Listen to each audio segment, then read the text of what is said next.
Hello everyone, this is Kara. My pronouns are she and her.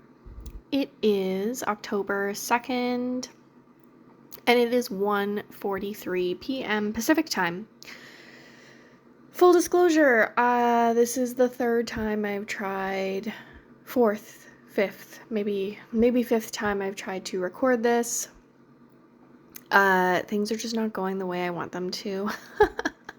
As I mentioned, I regularly pull out my shoulder and neck, and it's just not a good day for that today, so I'm trying to listen to that and not overexert, I guess, myself, which of course is hard when you have a 6-year-old, but I am also very privileged to not have a ton of stuff going on at the moment. So I am opting to do this voice recording. So I'm going to start just by saying that I'm coming into you from what's colonially known as Quadra Island, Kwathiaski Cove, BC. And this island is the traditional territory, and actually I am living right on the traditional territory, like the reserved land for the Wiwe Kai Nation. This area is also home to the Wiwe Kum. And prior to a few hundred years ago, this was also Coast Salish land. This land was not colonized until the mid-1700s, so it's fairly recent compared to some other parts of the so-called nation of Canada and the so-called nation of the United States.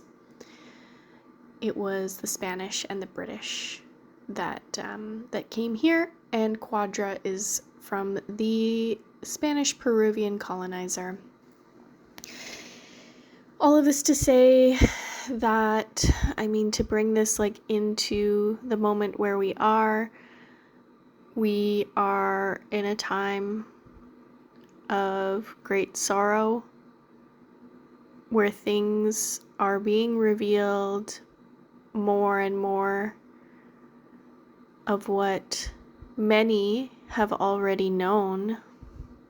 Many have already known that this world is supremely inequitable, supremely unjust, and many have been fighting and losing their lives while fighting. And I'll name specifically Black and Indigenous, and Black people also being Indigenous, Black and Indigenous people in so-called Canada and the United States have been suffering the most. And so we are now in this time where it feels like things are being revealed more and more people are coming to these realizations, and perhaps there could be a shift also because the systems that we have been taught to follow for so long are very clearly crumbling. It's just not as easy to turn away from, although some people do, many do. Anyways, I know that you all get this because you're here.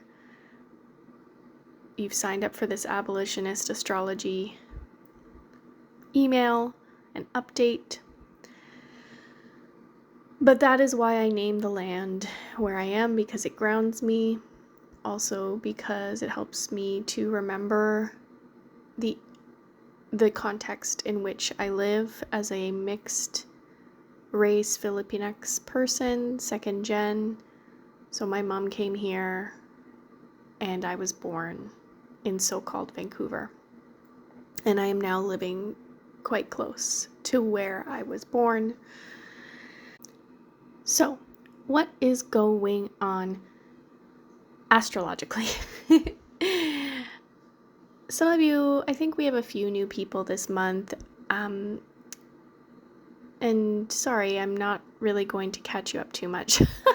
Although there are a few things that are just ongoing that have just been really, really big themes for the last little bit. Obviously, Pluto is still at, 29 degrees of Capricorn, which has a huge part to do with so much of the unveiling and unraveling and clear, just sort of more explosive things happening in terms of the structures, the more traditional structures that have been put in place.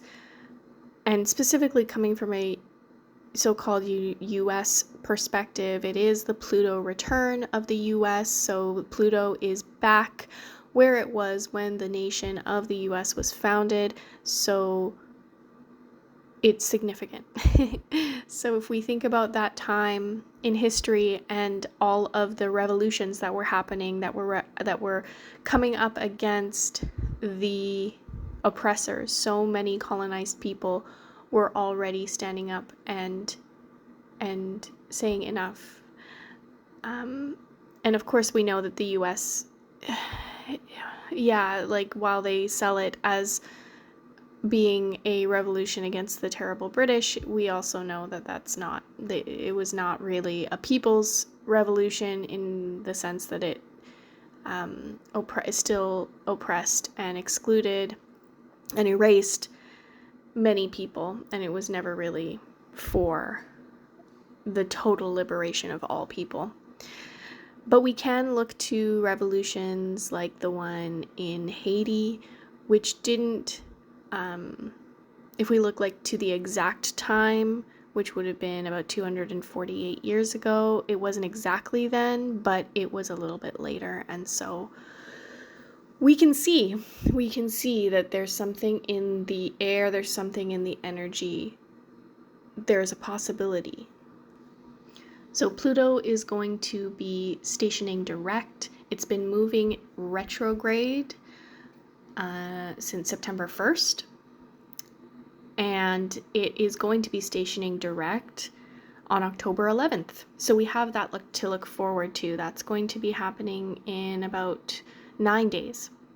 So it is going to be stationing direct. It's at 29 degrees and 39 minutes of Capricorn, and then it will leave Capricorn. I think it is November 19th. It will leave Capricorn. Finally, this will be the final time in our lives, 248-year cycle for Pluto, and it will re-enter Capricorn finally and remain in Capricorn. It will not be doing this back and forth thing for another approximately 20 years. I want to say, yeah. And Aquarius is this totally different sign than Capricorn. Both are very structural. Both are very much about the big picture, the big structures.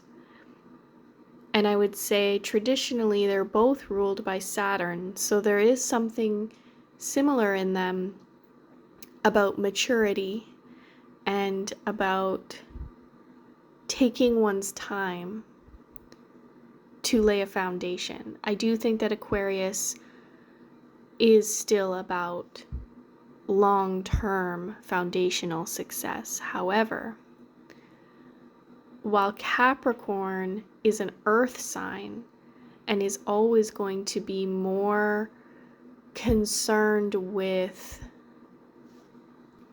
preserving tradition, whatever tradition the person tapping into that energy deems worthy, because we know there are many traditions. There is, of course, the tradition of cis hetero, white supremacist, anti-black patriarchy that we just live in and that so many worship literally. But we also know that there are so many other traditions of the land, traditions of our own lineages, our own cultures. There's so many. And so Capricorn energy is very very into that, very into preserving tradition. What Aquarius energy is, and this is all very like just basic descriptions of these two signs. Of course, one could talk about these forever and ever and ever, but Aquarius tends to be more about innovation, progression, moving forward. How do we innovate the systems? How do we innovate the structures? So that is for people who are new this month, that is I'll give you the backdrop of what has been happening for like the last few years and the last few months. October 11th, that's the day Pluto stations direct. November 19th, that is the day Pluto goes back into Aquarius, and we're in that revolutionary time where we can really, hopefully, start to gain some momentum. Other major things happening this month. Mars is going to be entering what we call its retrograde shadow. So this is the time before it goes retrograde, when it's kind of slowing down in the sky. And of course, we know like the planet itself doesn't actually slow down, but it is a visual thing in the sky that when this whole system of astrology was created, it was all based on what people saw in the sky, right? So Mars enters its retrograde shadow, meaning it is slowing down. When a planet slows down, when a planet goes retrograde specifically, it's a dip in energy. It's a dip in energy, and it's a dip in, I would say, motivation and perhaps clarity. Now, the wild thing about Mars entering its retrograde shadow or retrograde shadow on October 4th is that it's still going to be moving forward just a little bit more slow. So it's in Cancer, it's slowing down. In November, it's going to go into the sign of Leo. And then it doesn't actually station retrograde until December in the sign of Leo. And it will go back through Leo and then back into Cancer. From there, it will move forward again, back through Cancer, the same degrees that we just are going through now, and then back into Leo. So we are going to get like a thorough, I always think of retrograde planets as depending on how fast they move. Like Mars does not move as fast as Mercury, but it's way faster than Pluto, for example. So I think of Mars as kind of going back and forth, like maybe a little bit slower than a vacuum cleaner. Mercury's the vacuum cleaner. It's like going back and forth, making sure it gets all the spots. Mars, I don't know what it would be. Something a little bit slower. I can't think of anything. But Pluto's really slow. It's like a glacier. So we're going to experience this slowdown and this thorough review. It's absolutely a time to go inward. It's absolutely a time to reflect. It's absolutely a time to really pause. And obviously we all have to live our lives, and there's a million retrogrades a year. No one can just like sit and do nothing every time a freaking planet retrogrades, because something's retrograde most of the year. But there are certain periods of the year where more things are retrograde than others, like I'll just say. And I think definitely tying it in a little bit to the fall equinox that we just experienced, fall, winter, is definitely more of a time to energetically go inward, energetically slow down, energetically take time to reflect on what the heck we're doing. Mars is a planet of energy, literal like energy, like think of when we run, when we exercise, when we move, when we exert ourselves, that is Mars. When we defend anything, when we fight for anything, when we speak up or stand up for anything, that is Mars. When we feel sexual attraction, that is Mars. When we set boundaries, that is Mars. I do see Mars as more hot, as more warm, as more fiery, and I would say more sharp in nature than some of the other planets. There's a directness to Mars. And right now it is in the sign of Cancer, which softens it quite a bit. I see a lot of like warrior mama energy, whatever that means. So to me, that is like a very strong, fiery expression of caregiving or nurturing. Like, I will fight for the people, the humans, the beings, the things that I've been entrusted to care for and to nourish. Unfortunately, also, the sign of Cancer can be very related to nationalism because Cancer is so much about attachment. It's about connecting with and being in like sort of close proximity to others who are similar. So while it can, Cancer is this beautiful sign of like protecting those you love, we also know that if we're not also bringing criticality into our smaller circles, to me, this just is like the Cancer archetype is like you love your family no matter what. And it's like, well, as abolitionists, yes, love, abolition is love. But, if Uncle Joe is saying some shit at Thanksgiving dinner, which, by the way, why are we doing Thanksgiving? Like, abolish Thanksgiving, please. Um, um, then, the Cancer archetype isn't necessarily going to be the one to call on to have a conversation with Uncle Jim or have a conversation with other people at the table as to why we are all letting Uncle Jim say this shit, right? So, yeah, I think that there are some things that Mars in Cancer is probably going to be asking us to look at. There may be a little bit of frustration. I think Mars likes to move fast. It wants to move fast. It wants to act now. And I think when Mars is sort of forced to slow down, there's like, I actually feel this in my body. Like, I feel like there's going to be a physical discomfort for us, just sort of collectively and really in general. And again, I'm always going to say, please, if you know your chart or if you have someone like myself that you can ask about your chart and how these transits play out in your chart, please do, because everything that I'm saying here is like very general. But I do see, a slowdown of Mars in Cancer having a lot to do with family and nation and caregiving and things like that. And then, of course, Mars moves into Leo, which is where it stations retrograde. So really the main story is going to be in Leo. And I think I'm going to leave that for a future email because, that's not happening until December. But as always, when something retrogrades, if you know the place in your chart that it is retrograding over, so for example, Mars in Cancer at 17 degrees is where it's starting to slow down.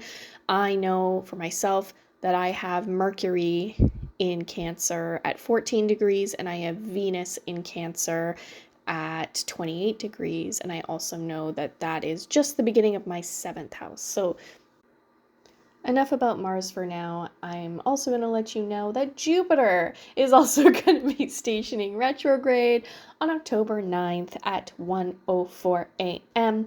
Jupiter is currently in Gemini, and it's going to be stationing retrograde at 21 degrees and 20 minutes. Jupiter in Gemini can manifest as so many details, so much information, so like an overload of almost like ideas and Gemini is so about ideas, so about throwing around ideas and like, what can we do? Can we do this? Can we do that? Let's try this, let's try that. And Jupiter wants to expand and make everything bigger. So I do feel like Jupiter in Gemini already is a little bit of like anxiety. And I think I've said this to a few people, but like, I really feel like the Jupiter and Gemini thing that's going on right now has a lot to do with the way things in social media are right now and the way the media is in general, because I really associate Gemini with, Gemini is ruled by Mercury, and I really associate that with like journalism and communication. And then Jupiter can really, really show us where our focus is as a society or as like a culture.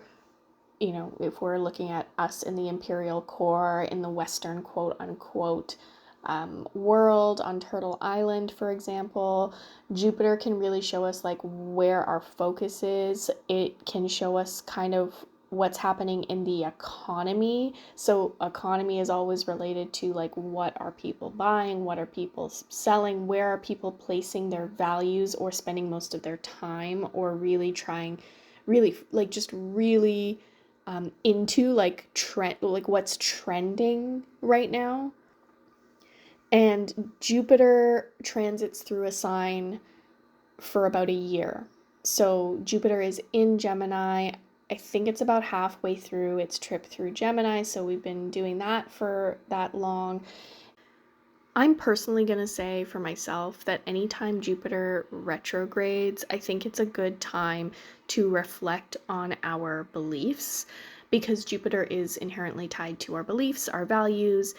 If a person is religious, it's going to show up in their Jupiter placements. If a person is, for example, abolitionist, it's going to show up in their birth chart in some way.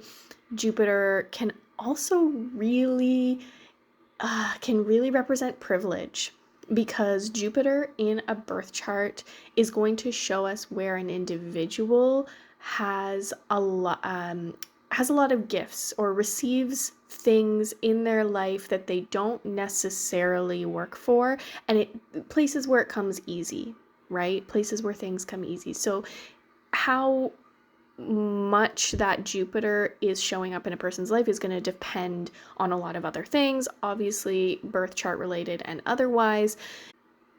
So I think Jupiter retrograding is not only a good time to reflect on our values, it's also a good time to reflect on our privilege. And I'm always curious about Jupiter retrograding as well, and because Jupiter is in this Gemini sign that's really about communication, and I always think of social media in this.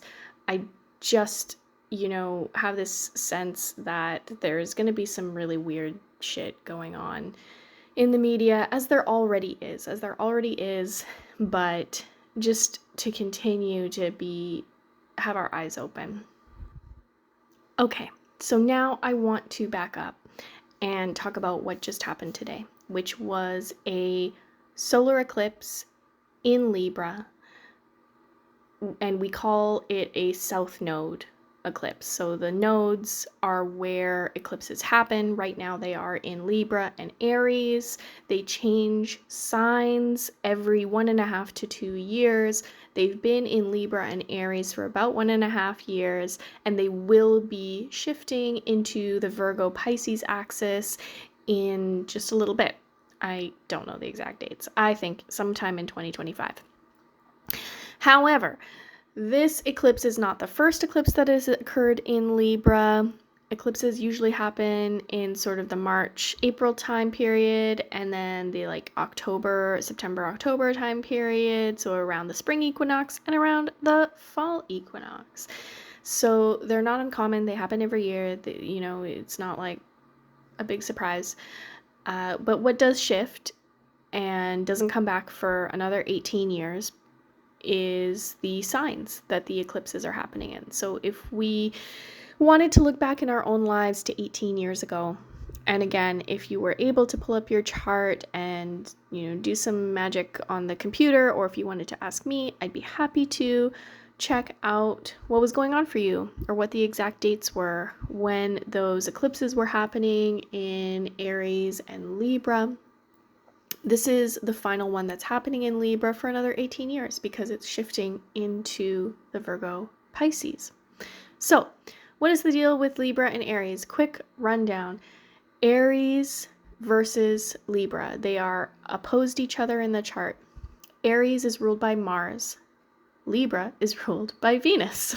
So already we have this, stupid binary thing going on. But if we take gender out of it, we know that Venus is a planet that is going to try and bring harmony, try and connect, try and bring together, while Mars is an energy a planet that has the energy of wanting to fight, defend, separate, define.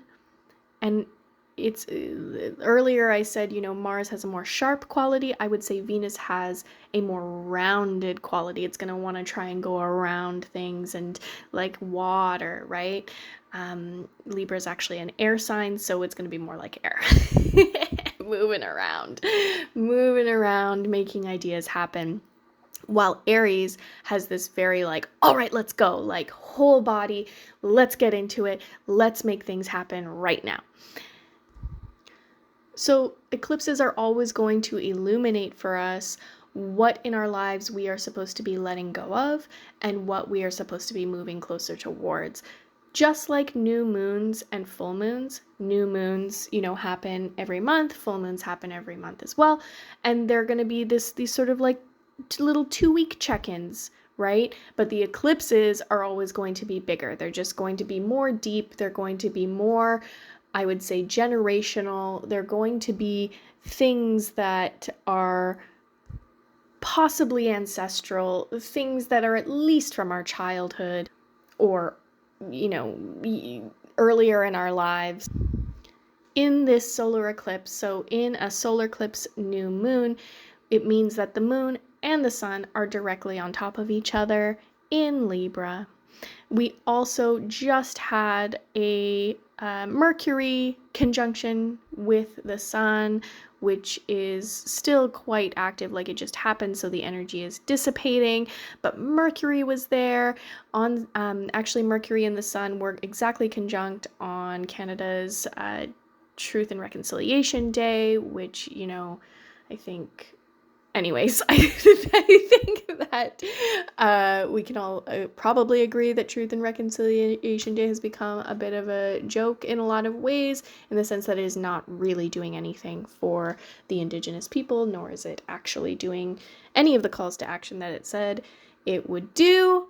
However, I think that energetically that day set aside for hopefully some people, I know probably everyone who's on this call or everyone who's listening to this probably took some time that day to really reflect. And if you didn't that day, you're likely doing it a lot anyways. If you're tuning into this thing, you're probably very aware of the terrible fucking murders and killings that have been happening of Indigenous people in so-called Canada, in addition to the ongoing censorship and violations of rights for Black activists all over Turtle Island. So, this Mercury and Sun conjunction, I think, was a very opportune moment for some of us to use our voices to really speak power to truth and to really perhaps have people listen to us who might not usually listen to us, right? I think that's a little bit what Mercury and the sun coming together is it's just this kind of magnetic force. So I'm really hoping that possibly anything that y'all said on that day or put out into the world on that day, that maybe some people heard it that didn't usually hear it. All of that to say, all of this energy it's part of the solar eclipse, right? All of this energy is part of the solar eclipse that we just experienced a couple of hours ago. It's part of the letting go.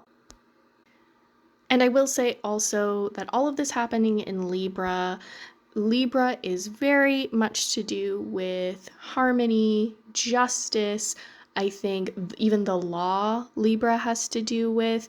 Libra wants people to connect and get along and be together.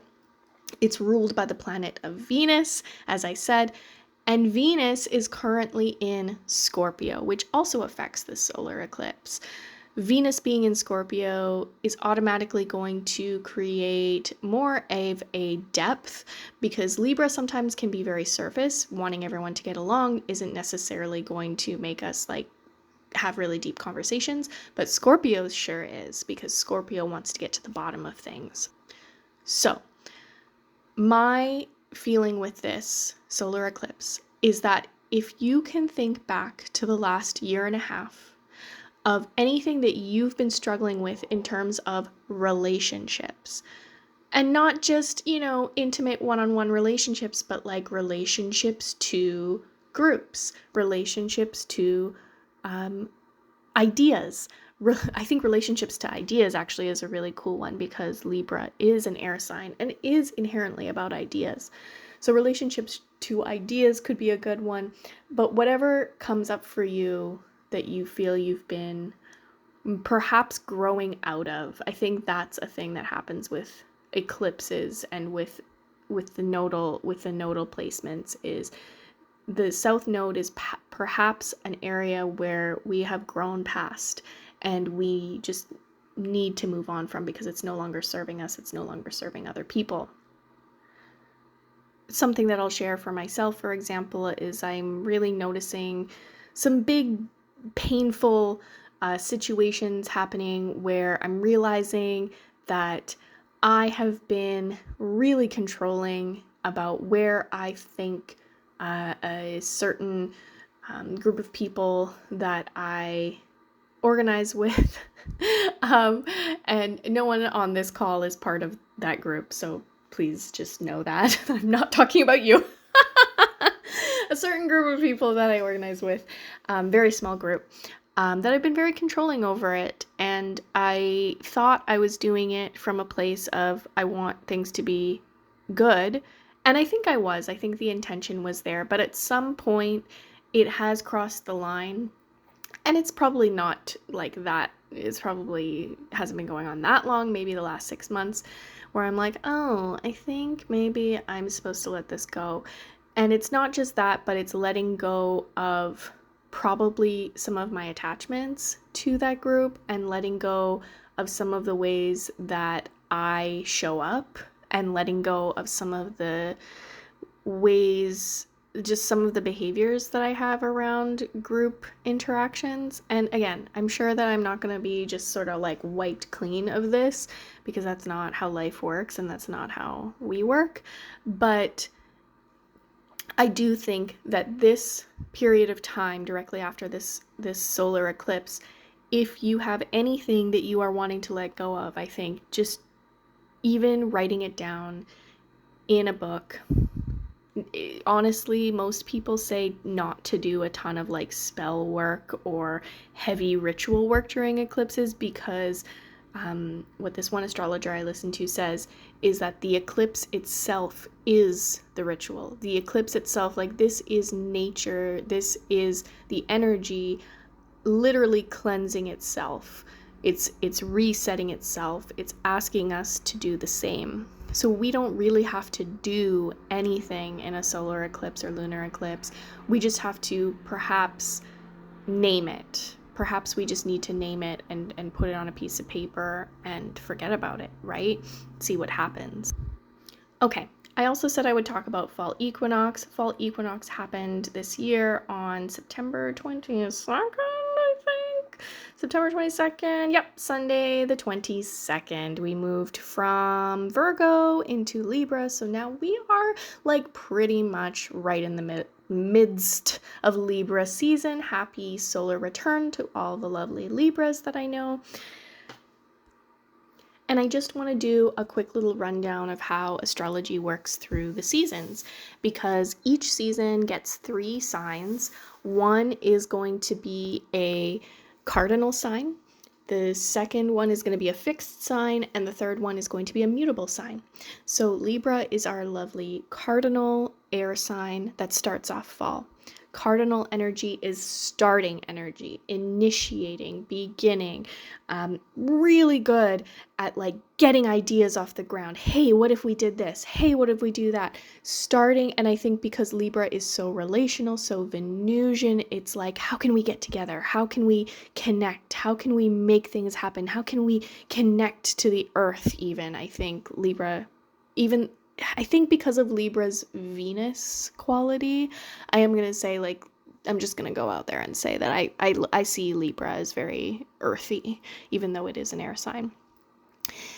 After Libra, we have the glorious Scorpio sign, which is a fixed sign. We need the fixed energy. We need all the energies.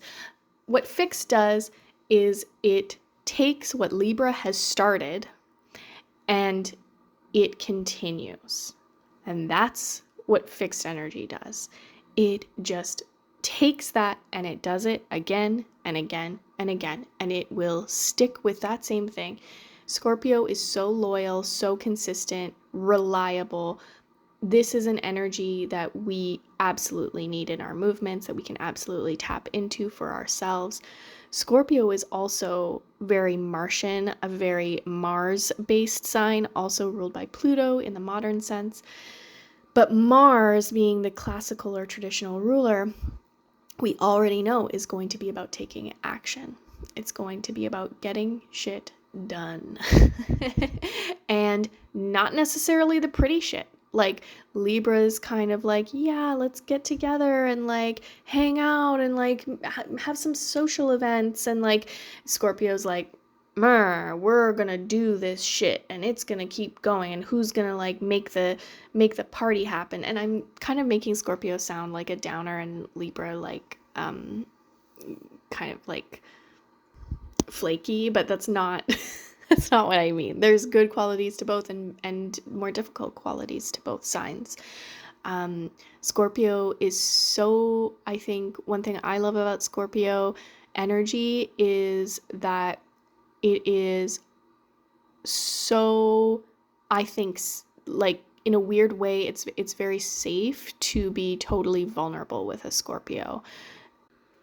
Scorpio sees beauty in things that mainstream society is always going to see as ugly or see as not good enough. Scorpio wants those things. It wants to see the like deep, I think like this time of year in Scorpio season, it's literally like the decay of the land, right? Like, and we see, and Halloween comes during this time, and the veil is thin, and it's Samhain, and like this is when people are talking about spirits more, and so there's this very, I think, otherworldly quality to Scorpio as well. And so then we move into Sagittarius season, which is a mutable sign, and we need mutable signs also because they transition us from one to the next. Libra starts things. Scorpio gets things done. Sagittarius goes, what do we take from this season into the next? So mutable energy can be kind of difficult to work with in some ways because it is a little bit of one season and a little bit of the other season. And it can see one side of things and it can see the other side of things. Where Libra is just excited to get shit going and is just going to like get into it no matter what, and has these ideas, and like just you can't even, I think there's like an excitement to Libra. I think that there is like a busyness to Libra, and then Scorpio is like, okay, choose one thing, we're just doing that thing, and then Scorpio will get it done.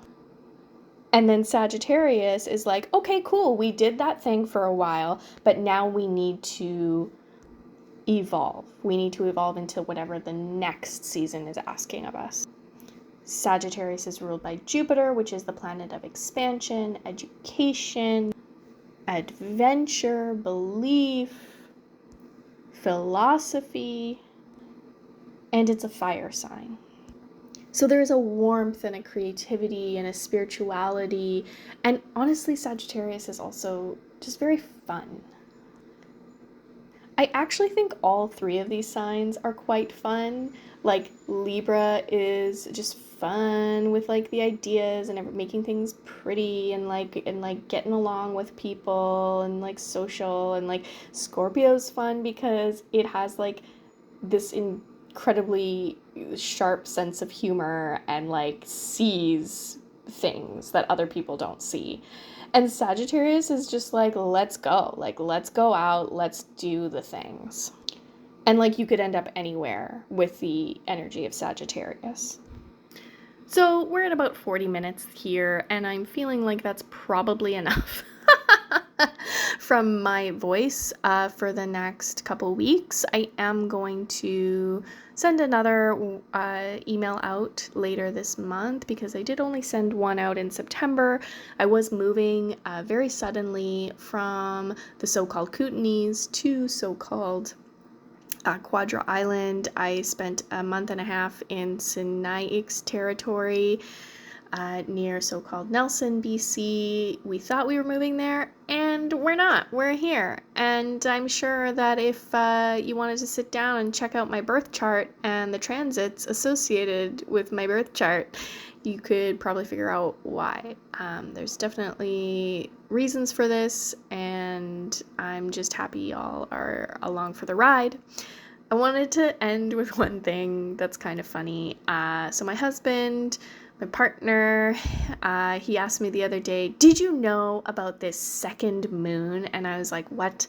And he was like, you just always know this stuff. You know stuff about and I was like, okay, like astronomy is not astrology. It's different, okay? And but so I'm just reading this from the internet, okay? There's a second moon.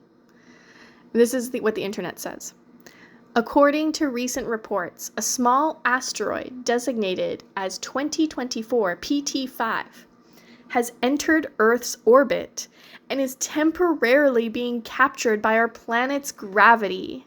This mini-moon is expected to orbit Earth for approximately 57 days from September 29th to 2024 to November 25th to 2024. Oh my gosh, can't speak. September 29th to November 25th, y'all. Characteristics. The asteroid is relatively small, with a size comparable to a bus. It is too small to be visible to the naked eye or with amateur telescopes. The asteroid's absolute magnitude is 27.594. I don't know what that means, making it quite dim. Okay, so it's not very bright. It will not complete a full orbit of Earth, earning it the classification of a temporarily captured flyby.